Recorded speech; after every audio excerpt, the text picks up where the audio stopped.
At the story's peak, the wealthy man, still disguised as a humble villager, finds himself deeply moved by a young woman who shows him kindness despite his apparent poverty. Unlike others, she offers him her only meal without a second thought, her eyes shining with genuine compassion rather than hidden motives. Touched and torn, he realizes that this might be the love he's been seeking, but the path forward isn't clear. He knows that revealing his true identity could change everything. As he wrestles with his emotions, a decision looms that could either unite them forever or drive them apart. The choice he makes next will reveal the true depth of love and integrity. In the kingdom of Nkuro, everyone knew Prince Obiora as the most handsome and kind man in all the land. Every girl in the village wished to marry him, and his mother, Queen Laila, wanted him to find a wife soon. But Obiora was troubled. He knew many women wanted to marry him only because he was rich and powerful. One night, Obiora sat alone in his chamber, thinking about how he would ever find a true wife. He whispered to himself, if only there was a way to see who truly cares about me, not just my crown. Just then, Queen Laila entered, her silver bracelets jingling softly. Obiora, my son, what troubles you? She asked, placing a gentle hand on his shoulder. Mother, he sighed, how do I know if a woman loves me for who I am and not for my wealth? Queen Laila smiled thoughtfully. To find such a woman, my son, you must first see her heart before she knows yours. The next day, Obiora decided he would disguise himself and go into the village, dressed as a poor man. His friend, Juba, who was the only one to know of his plan, helped him dress in simple clothes. With a small bag of food, Obiora left the palace gates, feeling both nervous and excited. Obiora walked through the busy marketplace of Nkuro, where the air was filled with the smell of fresh spices, the laughter of children, and the songs of merchants selling their goods. He moved quietly, observing the people around him. It felt strange to go unnoticed, but that was exactly what he wanted. In his heart, Obiora was both excited and fearful. Would he find someone who saw him as just a man, not as the prince? As he wondered, he noticed a small group gathered around a young woman. She had a warm smile and bright eyes that sparkled with kindness. She was offering a piece of bread to an elderly woman, even though her own clothes were patched and faded. The old woman thanked her with a smile, and Obiora couldn't help but feel drawn to the young woman's simple yet generous act. Curious, he approached her, trying to stay unnoticed. Thank you, Dora, the elderly woman said, holding the bread close to her heart. Dora nodded with a soft smile. Mama Neka, you are welcome. It is not much, but may it fill your heart and belly. Obiora watched, amazed. He had heard of Dora before. People in the palace sometimes spoke of her honesty and kindness. She was known for her hardworking nature and was the eldest daughter of a poor farmer. Seeing her now, Obiora felt he had to know more about her. He took a deep breath, trying to sound natural. Hello there, he said in a low voice, pretending to be just another villager. Dora turned and looked at him, her gaze steady and kind. Hello. Do you need help with something? Obiora scratched his head, feeling slightly nervous. I am new to this part of the village. I heard you are a kind soul. Could you show me around? Dora smiled warmly, her eyes soft and friendly. Of course, friend. Nkuro is full of good people. Where are you from? From far away, Obiora replied, grateful she hadn't questioned his simple clothes or his awkwardness. Dora led him around, introducing him to people and sharing little stories about each corner of the village. She explained that every morning, she helped her father on the farm, tended to her younger siblings, and often shared what little they had with others in need. As the sun began to set, Obiora realized he hadn't felt this relaxed in a long time. He hadn't laughed this freely since he was a child. Dora had a way of making everyone around her feel at ease. When they stopped by a quiet corner of the river, he decided to ask her something he had been wondering. Why do you help so many people? He asked, looking into her kind, brown eyes. Dora looked at the setting sun, her face softening. When I was young, my mother told me that kindness is like planting seeds. Every act of kindness is a seed, and one day, the world will be filled with beautiful trees that give shade and food to everyone. Her words touched Obiora deeply. Here was a woman who, despite her struggles, believed in helping others selflessly. But a small voice in his heart warned him that this was just the beginning. He had to be sure. He would test Dora's kindness in more challenging ways. Over the next few days, Obiora continued his disguise as a poor traveler, meeting Dora at different times. He even pretended to be in need of food, and she willingly shared her own meal with him. Each day, he was more convinced of her goodness, but he still felt the need to push further. One evening, Obiora came to Dora, looking tired and sad. "Dora," he said, his voice low and shaky, "I must tell you something. I have no place to stay. My journey is long, and I am far from home. Could I stay in your father's house for just one night?" Dora looked at him with worry but didn't hesitate. "Of course. Our home is simple, but my father is a kind man. He will not turn you away." That night, Dora's father welcomed Obiora with open arms, and they offered him a small mat to sleep on. Obiora watched as Dora served him food with the same care she gave her own family. She didn't treat him as a stranger or a burden, but as a friend. In the middle of the night, Obiora woke up to find Dora sitting by the fire, sewing a small patch on her brother's shirt. Her eyes were tired, but she kept walking, humming softly to herself. The sight moved him, but he also realized she had a quiet strength that went beyond what he had seen before. The next morning, Obiora decided to take his test further. As Dora prepared to go to the market, he followed her, stumbling as if he were weak. "Dora," he said, clutching his side, "I am in great pain. I fear I cannot walk further." Her eyes widened with worry, and she immediately supported him, letting him lean on her shoulder. But Obiora noticed that some people in the marketplace began to stare. A few of them whispered and pointed, their faces showing disapproval. One of the market women, whose name was ABA, frowned as she watched Dora help him.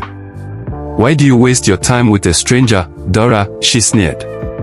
"You barely have enough for yourself." Dora's face turned red, but she held her head high. "ABA, he is in need. How could I turn him away?" ABA scoffed. "Be careful, girl. People may think you are being foolish. Who is this man anyway?" Obiora could feel Dora's arm trembling, but she kept her gaze steady.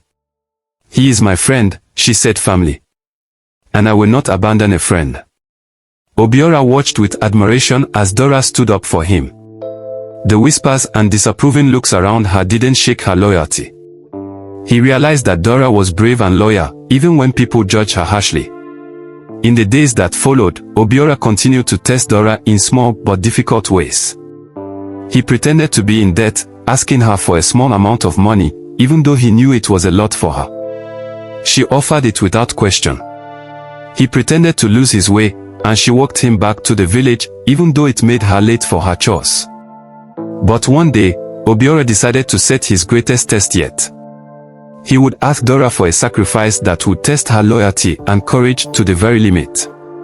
As they sat by the riverbank, he turned to her, his face serious. "Dora," he said quietly, "I have something important to ask of you." Dora looked at him with concern. "What is it, my friend?" Obiora took a deep breath, pretending to look troubled. "I have a powerful enemy who is looking for me. He wants to harm me, and I fear for my life. I need someone to hide me, to keep me safe." Dora's eyes widened with alarm, but she did not pull away. "Do you mean, you want to hide in my home?" Obiora nodded, his face solemn. "Yes. But I must warn you, Dora. If he finds out you are hiding me, you could be in great danger. Are you willing to take that risk for me?" Dora's face was pale, and Obiora could see fear in her eyes. But after a long moment, she nodded. "If you are in danger, I will protect you. You have been my friend, and I will not abandon you." Obiora's heart swelled with admiration and gratitude. In that moment, he knew he had found a true friend in Dora. But he still had to be certain. He decided to stay in Dora's home for one more night, planning to reveal his true identity the next morning. But that night, something unexpected happened. As they sat around the fire, laughing and sharing stories, a loud knock came at the door. The room fell silent. Dora's father looked at Obiora, his face tense. Who could it be at this hour? Obiora's heart raced as he realized his plan had taken an unexpected turn. Had someone followed him from the palace? Had his disguise been uncovered? Dora stood up, her face pale, but she didn't hesitate. "Father, I will answer it." "Stay here," she said, looking at Obiora with determination. She opened the door, her heart pounding, prepared to protect her friend at all costs. Dora opened the door slowly, her heart pounding with fear. Standing outside was a tall man with a stern face and piercing eyes. He wore a long, dark robe, and he held a spear in his hand. Behind him, two other men stood, each holding torches that cast flickering shadows on the walls. "Good evening," the man said in a low, rough voice. "We are looking for a stranger who has recently arrived in the village. Have you seen anyone unfamiliar around here?" Dora swallowed, glancing back at her father and Obiora. She felt a wave of fear, but then she looked at Obiora, who seemed calm yet tense. His eyes met hers, silently pleading for help. The man's voice grew sharper. "Well, do you have an answer, girl?" Dora took a deep breath, summoning all the courage she had. "No, sir," she said, her voice steady. "We have not seen anyone new here." The man's eyes narrowed, as if he didn't believe her. He stepped closer, leaning into the doorway. "You wouldn't lie to protect someone, would you? This man we are searching for is dangerous." Dora's father, sensing the tension, stood up and approached the door. "My daughter speaks the truth, sir," he said, his voice calm and respectful. "There is no stranger here." The man studied both Dora and her father, his gaze sharp and distrustful. But after a long, silent moment, he nodded slowly. "Very well," he muttered, turning away. "But if you do see anyone suspicious, you must report him to the village chief." Dora nodded quickly, her heart still racing. "Yes, sir. We will let the chief know." The men turned and walked away, their shadows disappearing into the night. Dora closed the door and turned back to Obiora, who was watching her with a mixture of relief and gratitude. "Thank you, Dora," he said quietly, his voice filled with genuine warmth. "You didn't have to lie for me." Dora looked at him, her face serious. "You are my friend.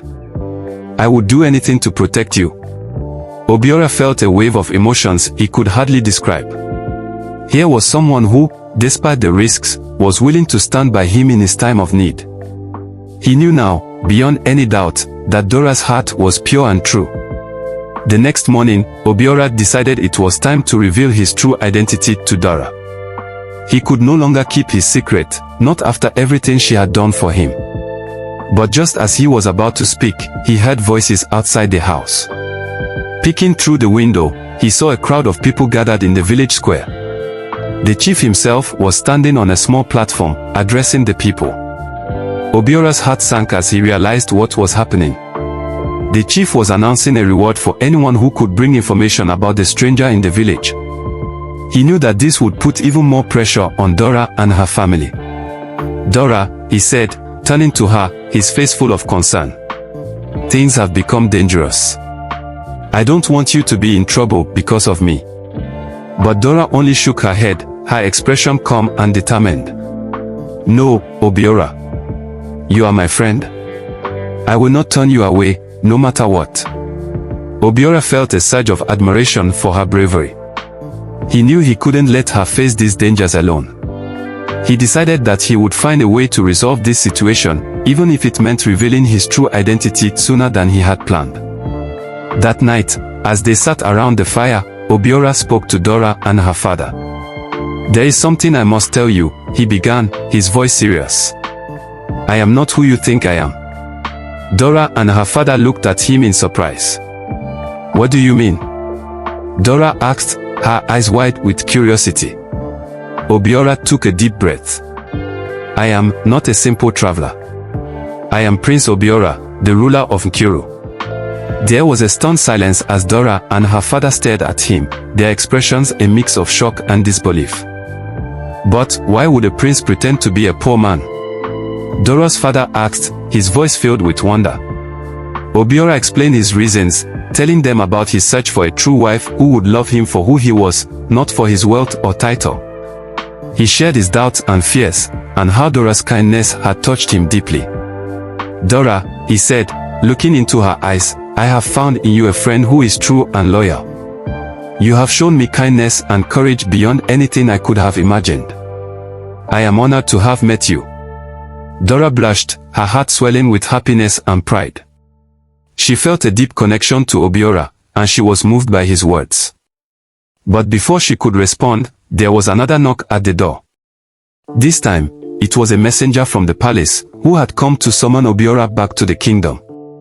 Urgent matters required his attention, and he had to leave immediately. Dora watched as Obiora prepared to go, her heart heavy with sadness. She had grown close to him, and she knew she would miss him terribly. But as Obiora mounted his horse, he looked back at her, his eyes filled with promise. Dora, he said softly, this is not the end. I will return for you. You have my word.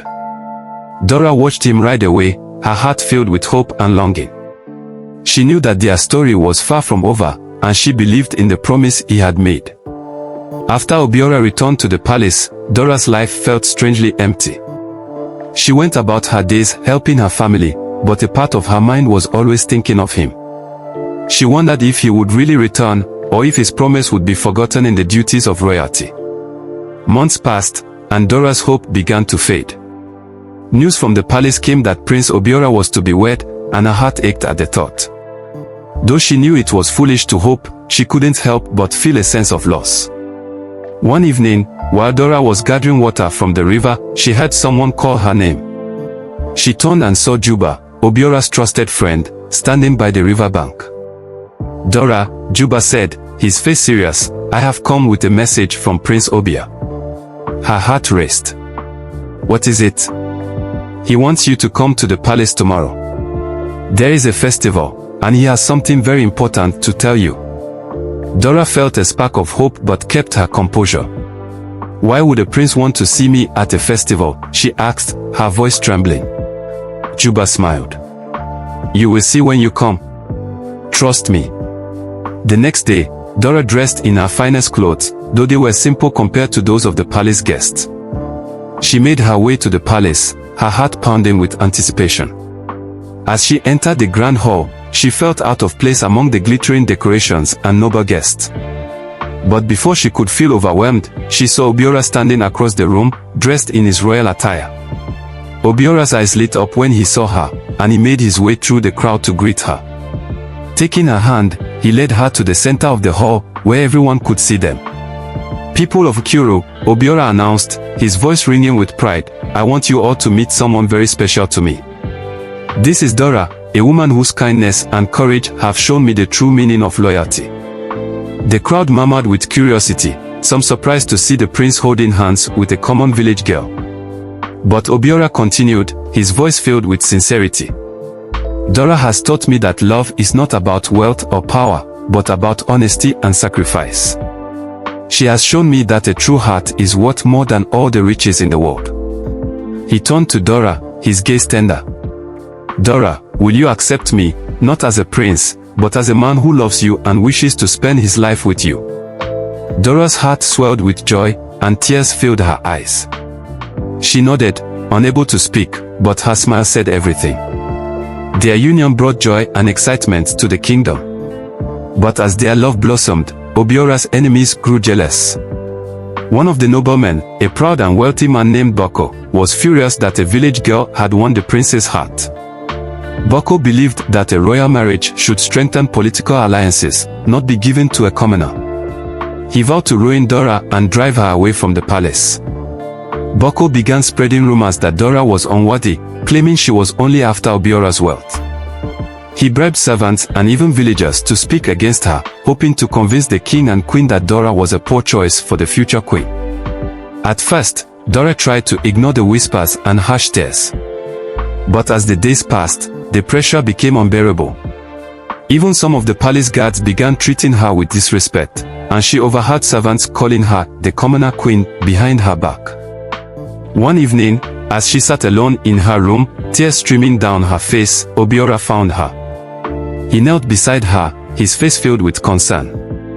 "Dora, what's wrong?" he asked gently. She looked away, ashamed to let him see her pain. "I feel like I don't belong here, Obiora. People say I am not worthy of you, that I am just a poor girl from the village." Obiora took her hands in his gaze filled with love. "Dora, you are more than worthy. You have a heart that is pure and kind, and that is what makes you my queen. Do not let their words make you doubt yourself." But Dora still struggled with her doubts. She loved Obiora deeply, but she feared that the palace would never truly accept her. In the days that followed, Boko's plan took a darker turn. He spread lies that Dora was secretly meeting with another man, hoping to cast suspicion on her loyalty. The rumor spread like wildfire, reaching even the ears of the king and queen.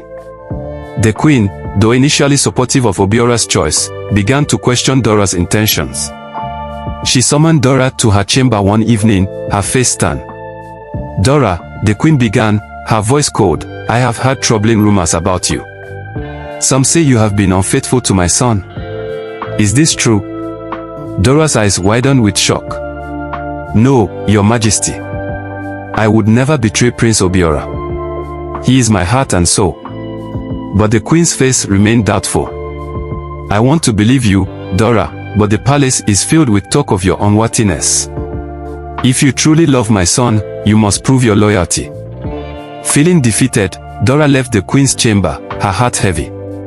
She didn't know how she could prove her loyalty any further. She had already risked everything for Obiora. But as she wandered through the palace gardens, lost in thought, she suddenly remembered something her mother had told her long ago. "True love is like a tree," her mother had said. "It grows stronger in the storms, and its roots deepen with each challenge." Dora took a deep breath, her resolve strengthening. She would not let the whispers and lies destroy her love. She would stand strong, just as she had when Obiora was in need. One evening, Boko's plot was finally exposed. A young servant, who had overheard Boko bribing another to spread rumors about Dora, courageously came forward and confessed everything to Obiora. Furious, Obiora confronted Boko in front of the entire court, exposing his lies and deceit. Boko was stripped of his titles and banished from the kingdom. The truth about Dora's loyalty and courage spread throughout the land, and the people came to admire her resilience. With Boko gone, peace returned to the palace, and Dora was welcomed by the people of Nkuru as their future queen.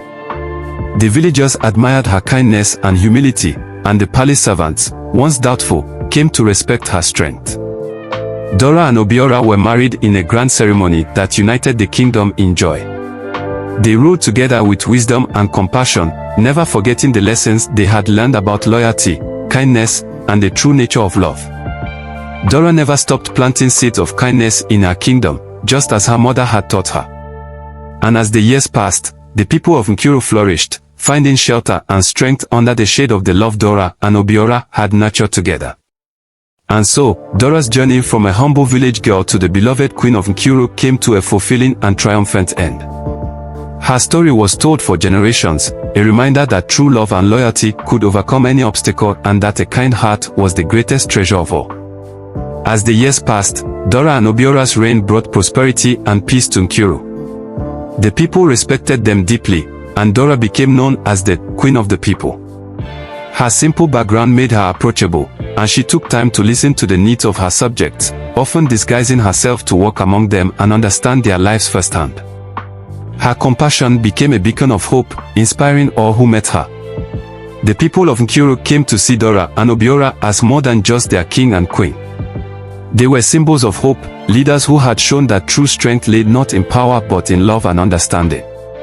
And so, under Dora and Obiora's reign, the kingdom of Nkuru flourished, becoming a land known for its harmony, prosperity, and the unwavering bond between a king and his queen who ruled not with fear but with a heart full of love.